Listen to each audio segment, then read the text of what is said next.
Fala pessoal, como é que vocês estão? Estão bem? Espero que todos estejam bem, se cuidando. E quem que fala, hein? Professor Gessildo Júnior de Geografia. É o seguinte, galerinha, não esquecer de seguir as orientações do professor com atenção. O professor sempre vai bater nessa tecla, sempre vai se repetir, porque é muito importante assistir o vídeo explicativo, esse vídeo que eu faço com tanta dedicação, assistir o vídeo interativo dessa semana está muito show, e ler os textos da atividade com atenção. Como sempre, eu vou visualizar a atividade dessa semana, ok? Vamos abordar o conteúdo de hoje, são as desigualdades sociais e a pirâmide etária da população brasileira. Vou fazer um breve comentário, como de costume, fazendo uma visualização de toda a atividade. Vamos lá? Novamente. Nome completo. Ainda tem aluno que bota nome, só o primeiro nome. Tem que ser o nome completo para o professor registrar. Turma, o professor está marcando de ordem aleatória. Nome de vocês nesse campo, ok? Nome de vocês, nome e sobrenome. Turno, marque um turno. Estou marcando de ordem aleatória. E lê esse texto. Brasil, país com desigualdades sociais. O que são desigualdades sociais? Professor, as desigualdades sociais nós vivemos ao sair de casa, nós vivemos quando vamos para o mercado, nós vivemos quando vamos para a farmácia, nós vivemos quando vamos sair no meio da rua para ir para a escola ou para ir para algum canto um pouco mais distante, quando dependemos de transporte, quando íamos para a escola, para o hospital. Nós vemos as desigualdades sociais. Como professor nós vemos? Às vezes estamos com a grana curta, aí não dá para comprar tanta coisa no supermercado. Outras pessoas não têm nem como comprar. Porém, tem uma parcela pequenina da população que tem muito, que vai para o supermercado, pode comprar o supermercado inteiro, que tem plano de saúde, além do plano de saúde, pode também pagar um atendimento privado de um médico, pagar um médico. Tem acesso a escolas particulares caríssimas com estrutura enorme. Então é a partir daí que começamos a perceber as desigualdades sociais. Nessa imagem mesmo, o que é que nós percebemos nessa imagem? A comunidade de um lado e as habitações de casas enormes com piscinas. Um bairro residencial, porém com mansões de pessoas com condições financeiras elevadas. Porém, é uma pequeníssima parcela da população. Quando eu falo pequeníssima, porque é muito pequeno mesmo, ok? É como se fosse o Brasil que não é real, porque o Brasil real é a comunidade, como nós vemos, como nós vivemos, né? É como se vivesse um mundo paralelo, ok? O que é um mundo paralelo, professor? Essas pessoas, né, esses bilionários, têm uma vida diferente da maior parcela da população brasileira. Tem acesso a serviços que a grande parcela da população brasileira não tem. E para vocês entenderem melhor esse assunto, vocês vão ler esse texto. Esse texto mostra, esse gráfico, tem um gráfico também, mostra o rendimento da população em idade ativa. 48% da população brasileira vive com um salário mínimo. Um salário mínimo é em torno de R$ 1.045, quase R$ 1.100. 25,5% da população brasileira vive entre 1 a 2 salários mínimos. mais de 5 a 10 salários mínimos, somente 4,5% da população brasileira. E entre 10 a 20 salários mínimos é 1,5% da população brasileira. Mais de 20 salários mínimos, somente 0,5% da população brasileira. Então, nesse gráfico, podemos observar o quê? Que a maioria dos brasileiros vivem somente com um salário mínimo. Esse gráfico não leva em conta o desemprego. Por quê? Olha o título do gráfico. Rendimentos da população em idade ativa. Em idade de que estão trabalhando no mercado de trabalho. Tem as pessoas que não estão ativas, que são os desempregados, que são milhões de brasileiros. Ok, vamos prosseguir aqui.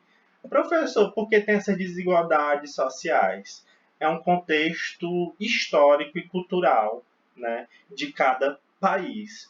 O Brasil vem na época da colonização, quando os lusitanos, os portugueses chegaram aqui. No Brasil, o Brasil era uma colônia de exploração. Exploração, você pensa no nome, o que é a exploração? Os portugueses exploravam as riquezas do Brasil, extraíam as riquezas e ficava tudo com a coroa portuguesa. Além de escravizar os indígenas, os índios, os povos originários, que o professor já falou em aulas passadas, e também os escravos vindos da África. Então, por conta dessa cultura, lembra da divisão de terras, do Tratado de Tordesilhas, que as terras eram doadas pela coroa portuguesa para os donatários, os grandes proprietários. Então, toda essa conjuntura, diante da formação do território brasileiro, que é explicado, né, que já foi dado, que o professor já passou essa aula, é que explica essa má distribuição de renda, que explica a desigualdade social do Brasil, que é um problema cultural, é um problema estrutural. Além de tudo, tem a corrupção, né? Que é bem complicado. Aí vocês assistem um vídeo interativo, aqui mostra essas habitações que não tem saneamento básico, que não tem nenhuma estrutura para uma qualidade de vida. Sobrevivência aí, não é nem qualidade de vida, é sobrevivência. Vocês veem os entulhos, enquanto muitos têm poucos, outros têm muitos, né? Aqui é o comparativo. Primeira questão. Na sua opinião, quais seriam os benefícios obtidos com a diminuição da desigualdade social do país? Posso citar alguns. Diminuição do desemprego, melhor índice de desenvolvimento humano no que diz respeito à saúde, à educação, acesso à saúde, educação, saneamento básico, aumenta a expectativa de vida, entre outros benefícios, ok? Agora vamos ver aqui, pirâmide etária da população brasileira. Para entender mais os dados da população brasileira, foi feito um gráfico chamado de pirâmide etária. Essa pirâmide etária é para armazenar alguns dados da população de um determinado lugar. Como vocês podem observar aí, essa pirâmide etária é dividida base. O que é a base? É a parte inferior da pirâmide, essa parte em lilás ou roxo, o professor é daltônico, que representa a população de crianças e jovens até 19 anos. Tem um corpo, que é essa parte em azul, é a parte intermediária da pirâmide, que representa a população de adultos com idade entre 20 e 59 anos. E o ápice ou topo da pirâmide, que é a parte superior da pirâmide, que representa a população de idosos com 60 anos ou mais. Do lado direito, a pirâmide representada é o gênero, mulheres, e do lado esquerdo, homens. Vocês podem observar a legenda o que representa essa pirâmide, que o professor acabou de falar aqui, que representa a base, o corpo e o ápice ou o topo. Ok, essa linha reta aqui é tipo uma régua que mostra os milhões de habitantes. Geralmente, quando a pirâmide é perfeita, mostra o alto índice de natalidade, de mortalidade, mostra que é um país com desigualdade social acentuada, geralmente é um país subdesenvolvido e com expectativa de vida baixa, onde há mais jovens, ok? Essa pirâmide etária é do Brasil. Você percebe nessa pirâmide que ela enlarguece no corpo, porque o Brasil está entrando num processo de envelhecimento. Não é essa pirâmide que eu falei perfeitinha, não é. O Brasil continua sendo um país subdesenvolvido, porém está entrando em um processo de envelhecimento. Está tendo uma melhor qualidade de vida, apesar que estamos na pandemia, teve um retrocesso, mas vamos pensar quando a gente estava um pouco melhorzinho, tá ok? Então, note-se um processo de envelhecimento, onde o corpo, onde a faixa etária dos adultos é que predomina no território brasileiro. E aqui, no verde, é a população de idosos. Então, a população está envelhecendo e está tendo menos jovens. Na Europa, a pirâmide se concentra mais velhos, né? Já é uma população envelhecida, com poucos jovens e adultos, né?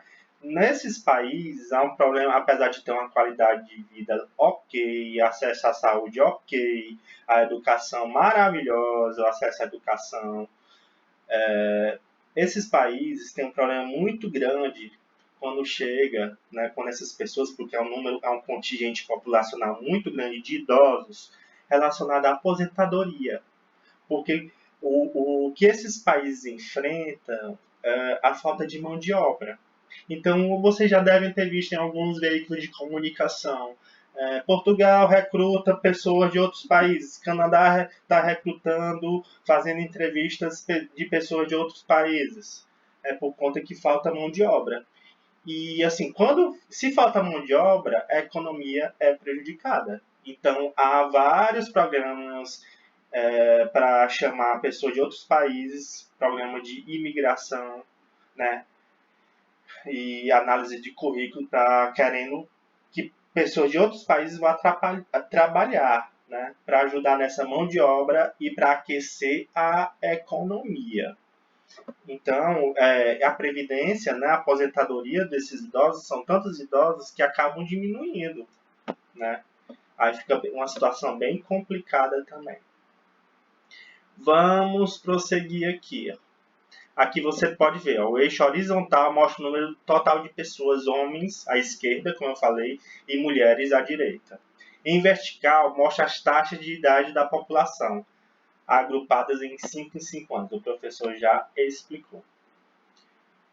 Aí, o que a pirâmide apresenta? O que isso revela? O professor acabou de falar também, mas leu com atenção. Segunda questão, o que é uma pirâmide etária? Terceira questão, com base no gráfico acima da pirâmide etária, responda os itens. O que representa a base? O professor já explicou e tem no texto. O que representa o corpo? O que representa o ápice? Quarta questão, observe novamente a pirâmide etária do Brasil. Volto novamente. Observe esse gráfico na pirâmide etária do Brasil e responda. Na população brasileira, podemos observar um predomínio de jovens, adultos ou idosos? O professor comentou. Próxima questão, observe a representação abaixo e, em seguida, responda as questões propostas. Essa pirâmide etária é da Alemanha, de países com desenvolvimento humano elevado, de pessoas que têm acesso à saúde, à educação, têm uma qualidade de vida melhor. Vê que quanto mais qualidade, melhor qualidade de vida, aliás, mais a pirâmide fica estreitinha, né? E o que o professor já fez um breve comentário sobre isso. Aí vocês vão responder a quinta questão. Identifique as partes das pirâmides indicadas pelas letras A, B e C, que é sobre o corpo, a base e a ápice. Uma profissão bem legal, né? Próximo texto, vocês leem mudança de pirâmide etária e o envelhecimento da população. O professor acabou de falar. Observem os gráficos, leiam com atenção e depois vocês vão observar essa gravura, essa foto, aliás. Agora observe atentamente a foto sobre a campanha de vacinação promovida pelo Ministério da Saúde. Depois responda as questões abaixo. Qual é a faixa etária das pessoas a que se destina a campanha? Tem aqui do lado falando. Ok. Sétima questão. Sabendo que a população idosa do nosso país vem aumentando progressivamente, como o professor acabou de falar, você acha importante haver políticas voltadas ao atendimento e assistência aos idosos? Escreva um texto relatando sua opinião. Inclua atitudes de respeito aos idosos que podemos praticar no dia a dia. Essa questão pode ser feita no caderno, se assim preferir, se assim vocês preferirem. Vocês vão colocar aqui quais são as atitudes de respeito aos idosos, porque a população do Brasil, eu estou botando ok só para nível de visualização, ok? Porque a população brasileira está envelhecendo e nós também vamos ficar bem velhinhos. Então, qual o respeito que precisa? Se botando no lugar dos idosos. Respeito em tudo, por exemplo, no ônibus, dá lugar para o idoso. Quando o idoso sente dificuldade de locomoção, ajuda o idoso. Ajudar o idoso de todos os sentidos. E reivindicar políticas públicas para os idosos, né? Porque a cidade em si não tem estrutura para um idoso se locomover, não é isso mesmo? E dar condições adequadas de aposentadoria, de saúde, acesso a medicações para os idosos, porque as medicações são caríssimas e muitos morrem. Diante disso, vocês vão escrever um pequeno texto. Pode ser aqui no Google Forms mesmo, ok? E, ao final, clicar no botãozinho aqui, enviar, e registra a resposta de vocês. E é isso, galerinha. Até o nosso próximo encontro. Um grande abraço do professor Gessildo Júnior.